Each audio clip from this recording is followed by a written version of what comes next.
Barıştıran mehi var. Yurt sevgilerin şahıdır. Her ürəkdə sevgilerin şahı var. Bir silah var el bileğin üstünde. Bir yara var bir küreğin üstünde. Her çiçeğin elle çayın üstünde. Askerimin yanağının şeyi var.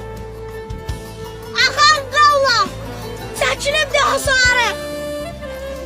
Əskər olur her rəssamı yazarı. Her ürəkdə bir şeydir məzarı. Her mezarda bir ananın ahı var. Gerçek olur her yoksun bu halkın.